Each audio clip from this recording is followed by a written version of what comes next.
And here to take all of the confusion of Israel and put it into something of orderly fashion, Hanok Young from Modi'in, Israel. Hey, good Yeah. morning, man. Hey, Afternoon. we have an expression, "Ein somchim ala nes," which means don't depend upon miracles. Okay. So I have never spent a week spending as much time reading and analyzing news reports, watching Mm, videos of people that I never would have watched yeah. to try to make sense of what's going on. Yeah. But That's why we come to before, you. before we get into that, which is a little crazy, um, let's talk about some good travel news. Good travel news. Air Canada has resumed flights to Israel. I actually know someone who was on that first flight, Mm, so it is real. Delta, it seemed, was supposed to start in April. They have announced that they're starting in June. okay. So, okay, let's put that aside.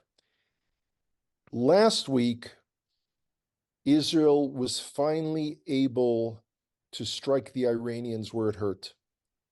Their general, who was responsible for much, if not most, of the terrorist activity here in Israel, emanating both from Syria and from Hamas, we were able to take out. So, of course, Iran is threatening, and then there's a reflexive panic in Israel. What do I mean?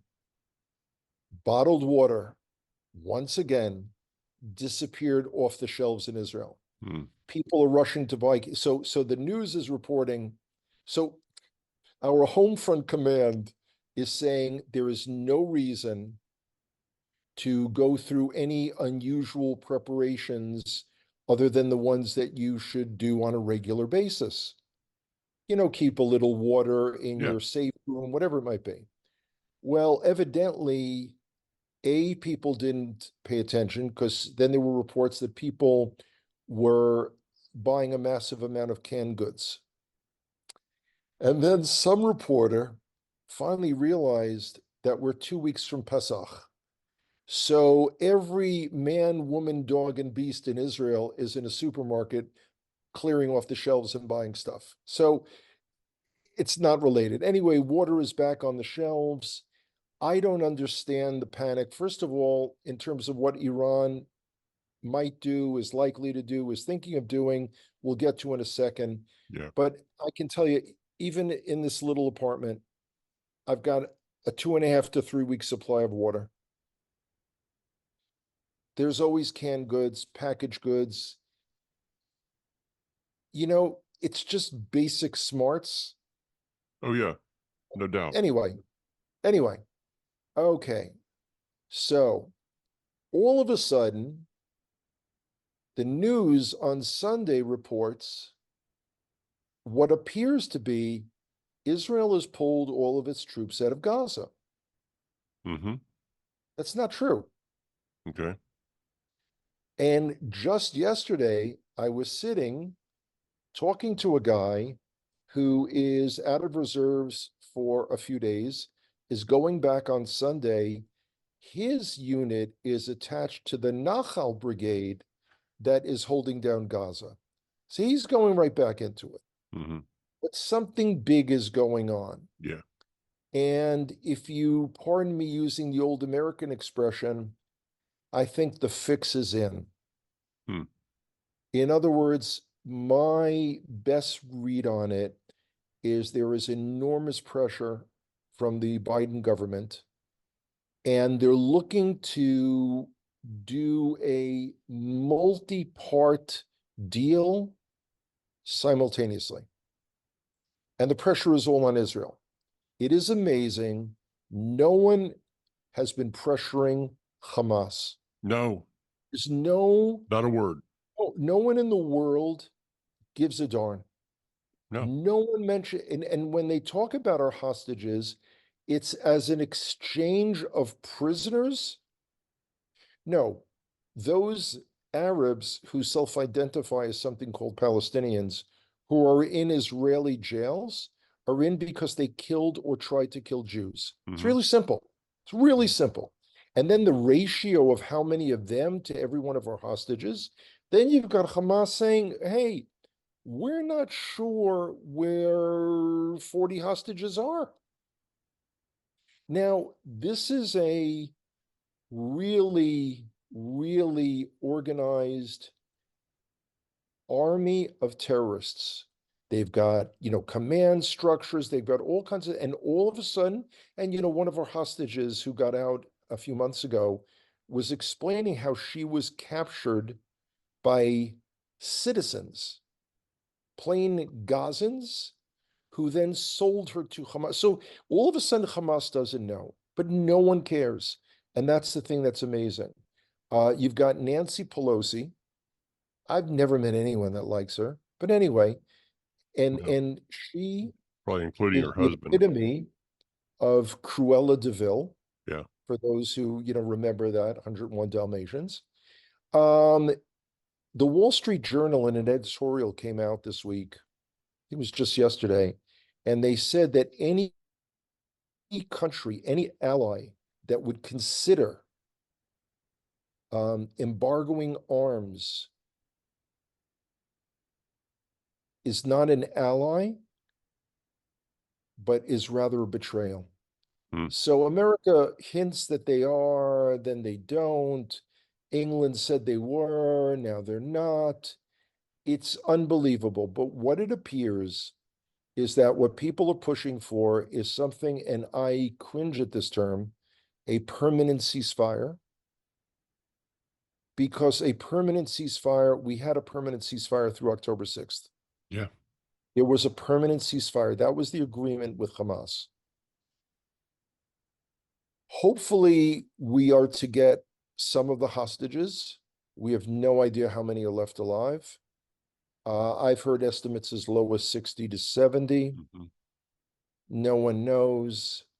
Um, Supposedly, it's linked. I mean, what's linked, of course, is a massive amount of aid to Gaza, humanitarian aid.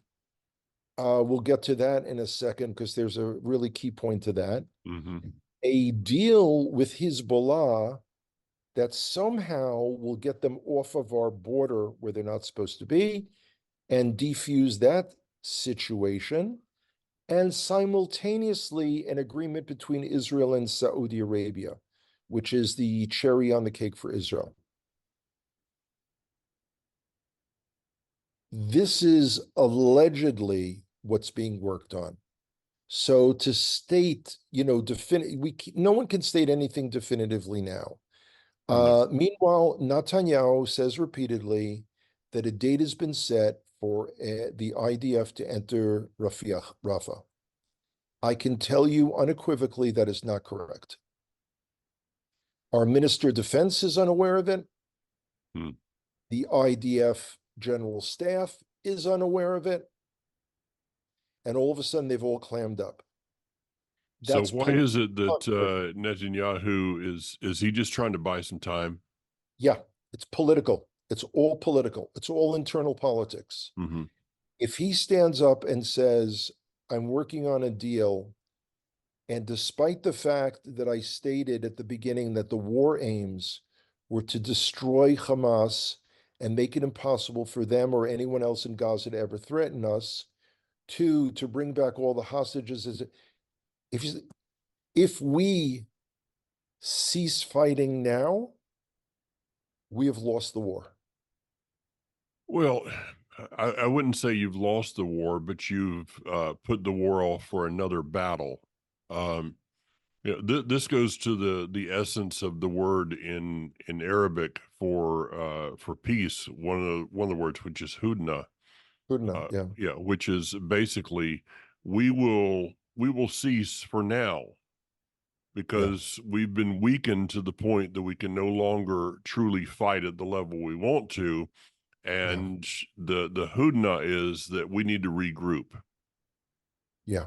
And Hanok, it is amazing to me. I guess one of the things that has stood out of just how organized these people are. I mean, Yeah. I have never seen the Palestinians as a real bright people. I've never seen them as as a whole. Okay, um, you look at the go on the internet and you type in Palestinian contributions to the world, and there's nobody's even come up with a website. Okay, because there's nothing to put on it No. except for taking down airplanes and hijacking and terrorism and Yeah. all these kind of things. And so here we have this people who can't figure out how to organize a society, but can figure out how to organize a war to this extent. Because they didn't organize it. Yeah. First of all, the major planning is coming from Iran. Yeah. There were also indications back a number of months ago that it's quite possible that Russia was involved to some Hmm. degree or another. Remember, it was a big thing in our internal politics here. Bibi was the only one that could deal and negotiate with Vladimir Putin. Yeah. Well, nobody talks about the Russians these days, certainly not in anything resembling a favorable sense. No. Also, if you go back to October 8th, with the flood of information that was coming out and the horror that we all felt and the trauma that anyone who cares for Israel felt, you may have missed something. On October 8th, our defense minister, Gallant, said that we needed to launch a preemptive strike against Hezbollah. And when that was done, to then take care of Hamas. Mm. And Netanyahu pushed that aside, and that's history. Now, when it appears that Hezbollah, which has fired over 3,100 rockets and missiles at us and has caused tens of thousands of Israelis to flee their homes, still to this day, and, because the question becomes, do we then have the stomach for an even more serious major war right Hmm. now? So all of this is swirling around. There is nothing definitive yet. So before people panic and freak out, the bottom line is continue praying, continue raising funds, and channel them through Mike and others that you trust to get to the right sources here in Israel. In other words, our work, this is all a distraction, just like what's been going on in the world in the last week. So there was a solar eclipse. Now, I'm not surprised that we're still here to talk about it, Mike. First of all, I knew I was not on the list to be raptured. I mean, just, I knew it. I already knew that. Yeah. Yeah. Um, you, I thought, were in better standing. There was a solar eclipse. I remember one when I was a young boy, when they didn't have the fancy glasses where you had to look down at a piece of cardboard which had a hole in it. It's something, whenever it was like crazy. Yeah. It was Who cares? Cheerios box. Yeah. Who Or something. cares? Yeah. Yeah, I mean, this is the stuff people writing about. I still have people writing, asking if I'm going to take pictures of the burning of the Parah Adumah, the red heifer. And I said it. And I said it. And then what's funny is after I said it, there was a recording a day or so later. So I did this a week ago Sunday, like Yeah. 10 days ago. Um, Joe Good, Rico Cortez come out and said this, but people have like they put it in their minds. Yeah. They put it in their minds. Yeah. Now, this is, the way in America people have spoken about the men that went to fight in the Second World War as, they were like a blessed generation. They were fighting the cause of the century. We who love Israel, we who love the God of Israel, we've been given that bracha Hmm. to be at this time in this place, at this period of crisis, what a fabulous opportunity to show what we really are put on this earth for. Oh yeah. I mean, it really, I know it sounds like I took a happy pill this morning or something, but it's so strange. It's such an incredible opportunity. Now, when we're speaking about opportunities, I want to digress for a quick second. So, all of our listeners know that I've gotten very involved in the cause to restore prayer rights on the Temple Mount. And this is, and this summer will mark exactly 30 years since the very first time I ascended the Temple Mount Wow. with Rabbi Chaim Richman. Anyway, so the group that I'm working with, many have heard, is High on the Har. It's an interesting name. But anyway, among the great things they've done, and I think you can see this, is come out with these patches. Okay, this is green and this is white and gold. So what I've done is I've gone out and bought a whole slew of them because I remember what happened when I came to America and I only had a handful of these necklaces. So my mistake. I went last night and posted up. There's a picture of me with the hat, with the Yeah. badge. And it's like, if you want this, I'll bring a small amount. If you want the patches, message me. So I've got all these people posting on my timeline. Yeah, I'll take. Guys, my name is Chanoch, not Chris Kringle. Okay, these patches cost $18 a piece. Hmm. For each one that you purchase, 5 are donated free to Chayalim, to our soldiers. It's an amazing thing. If you want these and you don't order them from me, don't expect when I get to your little town or way station or coffee shop that I'm going to have anymore. It's really pretty simple. And So let if you me let want me them, add let me let me add to know. that for those that want the patches, Hanok does not have credit with these people. Okay. Yeah, I pay And for it. so if you want a patch or a dozen or whatever, um, he's pretty decent at accounting.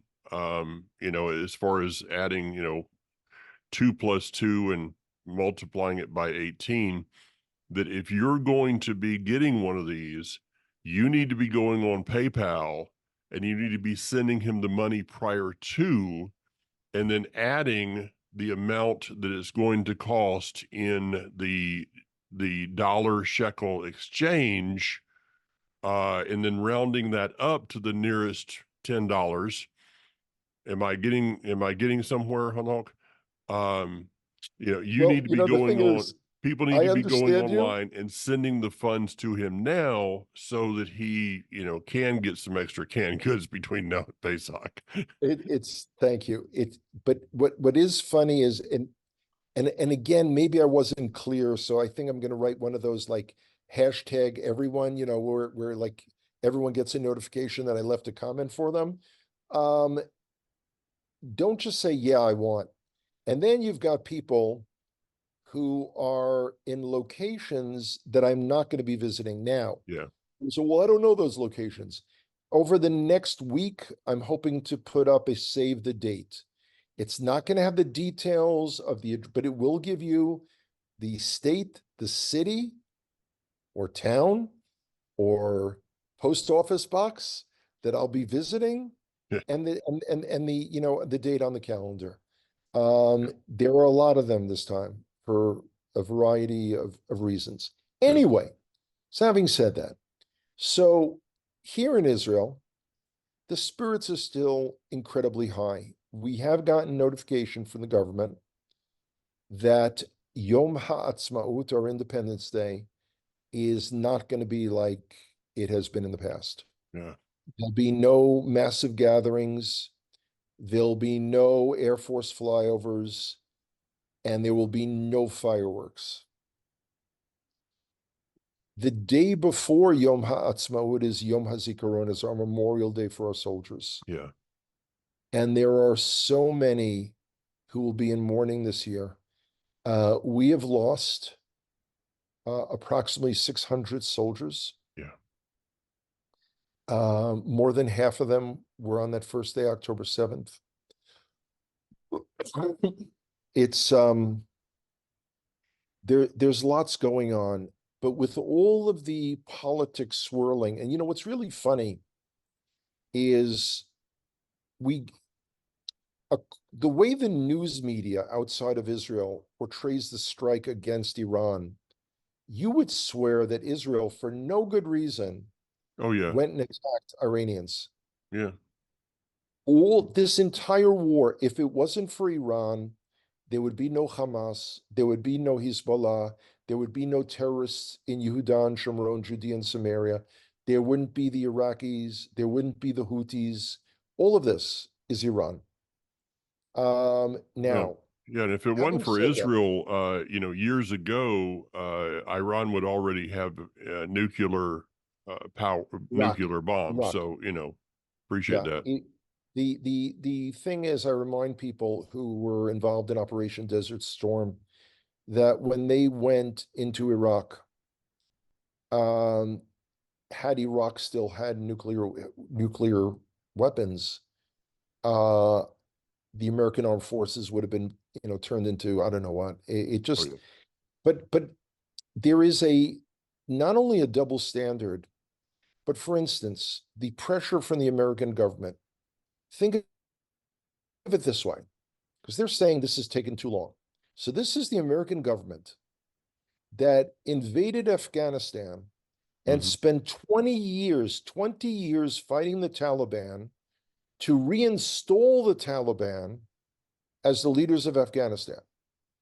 But because we haven't totally destroyed Hamas in 6 months, because we're busy finding places for Gazans to stay and aid truck. I mean, really, I don't remember America sending, when America was attacking the Taliban and ISIS, I don't remember food trucks going in. I just don't remember that.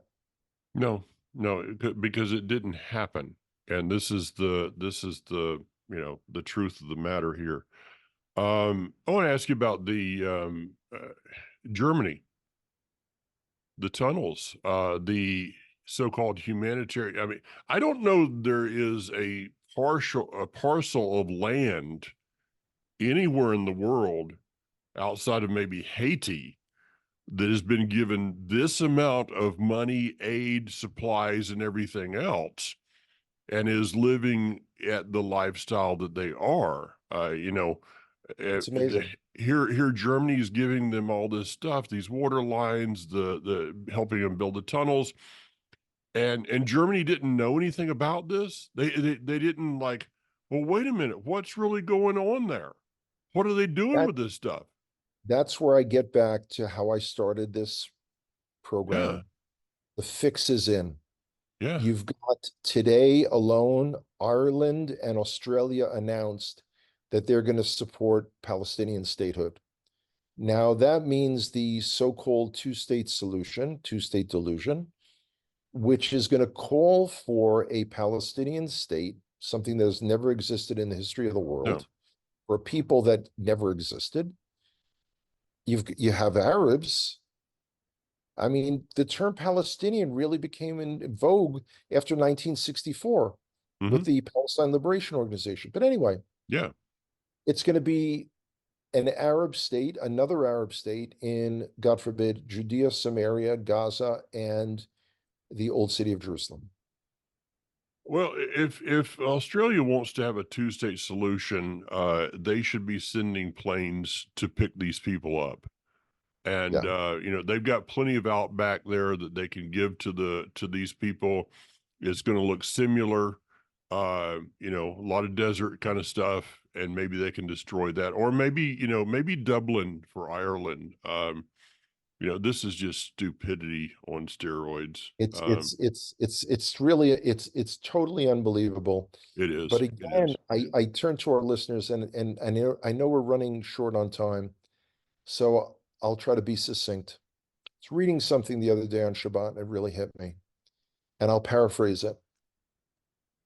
If you've got three people together sharing an idea and a vision, it's like three lunatics sitting at a table. It Mhm. doesn't mean anything. You got 30 people doing that, you've got an underground movement. Mhm. 300 people, you've got a mass movement. 3,000 people, change the world. Yeah. Yeah. So, when someone wrote me the other day and said, I think it's great that you're going up to the Temple Mount to pray. Sorry, you can't go up right now. But 120,000 Muslims are there. I mean, how many people were you able to bring up? Mm. Each and every person is another step towards the Geula Shlema, the final redemption. Yeah. Yeah. I mean, if you said during the midst of the Oslo War, the Intifada, Second Intifada, that you would be taking 300 Jews up to pray on the Temple Mount, they would have said, "No, you're not going to do that because it was closed for so long." Yeah. So we see steps, and people can be involved. Just want to briefly say thank you to those who continue to support not only Hanok and his efforts, but also our ministry and what we do. We sent funds last week for some supplies for an IDF unit that was actually in the news last week, and not in a real good way. But I had a mutual friends of ours son that was one of five doing some work in Gaza. He's the only one that came out alive, and the next day was giving a eulogy for his four Yeah. fallen soldiers that were around him, two in front of him, two in back of him, and he said to his parents, "It is a miracle I'm alive." We've helped this unit and will continue to do so. Yeah. We're working on some things for Passover. I mean, I'd rather do everything for Passover, and but the truth is, right now, um, these these men and women need um, moral support. They need equipment, and that's what we're going to Absolutely. do. Um, Fabulous. Another note, Hanok, you mentioned, the flights and everything. Part of what we're going to be talking about, we're looking at June, July right now. Those that are they're already signed up for the Connect to Israel tour in September. Um, Sit back, you know, we're still planning to go forward, but we can't make that decision yet. Not So yet. Right. for those that have not signed up, but you're like, well, whenever, yeah, send me an email. Let me know that, you've already saved the money and you're ready to go whenever we can. So Right. more information coming out on that soon. Amen. Yeah. All right. Well, hey, when we talk next week, we'll all be planning for Pesach. Yeah. Yeah. Pesach is coming to town. Do, do, do, do, do. It's bittersweet. Yeah. I don't even know what I feel right now regarding these festivals. I don't know what to Well, feel at the moment. Yom Ha'atzmaut, our Independence Day, is always so joyous. And this year it's going to be like, oh, wow. Yeah. Fighting again. Is what it is. Fighting All right, once man. again. All right. Hang See you in there, next week. everybody. See ya.